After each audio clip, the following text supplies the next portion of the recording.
Joe Rogan and Ezra Klein agree on something, that alone should make you pay attention. To support just rounding people up and just assuming they're all gang members. I'm not saying they're doing that, but this is the worst case scenario, right? Yeah. They get a bunch of people in a room, they rope them all in, and one guy's just someone's cousin picking someone up to give him a ride home. And what if that dude is not doing anything wrong and he's got some stupid tattoos, and they decide that this guy's a gang member, and now you're in a prison in El Salvador, and you're not even from El Salvador. And now, you were just a hairdresser, or you were a tattoo artist, family or whatever man. you are. Yeah. You came over here, and maybe you got a green card, and maybe you don't. Maybe you were just given asylum, because a lot of people from Venezuela were given asylum in America. Yeah. And then you get shipped to El Salvador, where you're not even from El Salvador. So that the fact that exists scares the shit out of me. Urgency is here. The crisis is now. It's not 6 months away. It's not another Supreme Court ruling from happening. It is happening now. Maybe not to you, not yet, but to others, to real people whose names we know, whose stories we know. The President of the United States is disappearing people to an El Salvadoran prison for terrorists. Because it's not about right and left. It's probably a live test for democracy, and it's happening right now. Let me explain. Okay, what stops a tyrant from becoming a tyrant? Limits, right? Checks and balances. There are three of them: government, Congress, and judges. If one turns tyrannical, the others are supposed to stop it. Like if the president wants to throw you in jail just because, the courts would say, nope, it's illegal. The president has to release you then. But what if he didn't? That's exactly what's happening now. This man was living in Maryland with his wife. They have 3 children.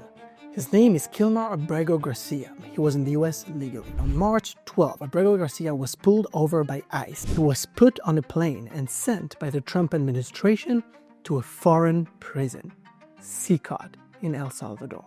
The government claimed he was a gang member, but then admitted it was a mistake. He should not have been deported, according to the Trump administration. Did they fix it? No. Abrego Garcia remained in prison. Then, the Supreme Court ruled that the government needed to facilitate his return, and Trump refused to bring him back, saying it's now an El Salvador matter where the jail is. He's in prison as we speak. It's a catch-22 situation.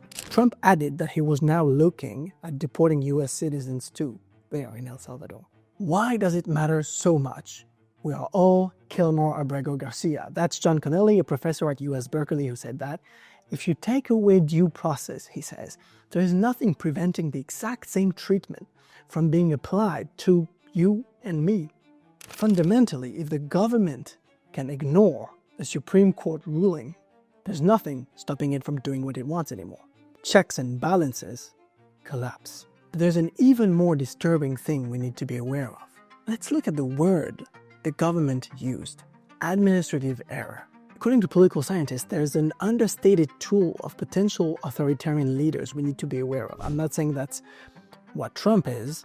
I'm pointing out common mechanisms. A seemingly insignificant one: legal and administrative complexity. Why? You see, the Trump administration is making convoluted legal arguments to justify their move on Abrego Garcia, saying, for instance, it's not a problem of US law anymore, it's El Salvador. That's the fascinating thing. This historian explains that often dictatorships are legal. What does that mean? He researched Putin and showed that he always found ways to make his actions look legal, like creating referendums in occupied Ukraine, justifications to go beyond the term limits, etc., etc. Another tactic is bureaucracy. These papers showed how, in the case of immigration, Trump is making access to people's rights confusing, demanding, and stressful on purpose, and fear-inducing. Kafkaesque, the paper says. These legal, pseudo-legal, and administrative tactics could be a way for the government to, first, enable its own action by creating a smokescreen of confusion, making things complex. Until it's too late, the plane is in the air. And 2, prevent public outrage by giving the appearance of legality to arbitrary acts. Philosopher Hannah Arendt called bureaucracy tyranny without a tyrant. This could be bureaucracy working for a tyrant. So even if Trump ends up complying with the Supreme Court on the Abrego Garcia case, which he's not doing right now, one has to be wary of these continuing tactics. To sum it up, we've discovered two major issues in this case. The government is defying judges, thus threatening democracy, and the more subtle legal tactics of confusion at play here. Let us know what you think in the comments. That's another news analyzed. Follow the toy.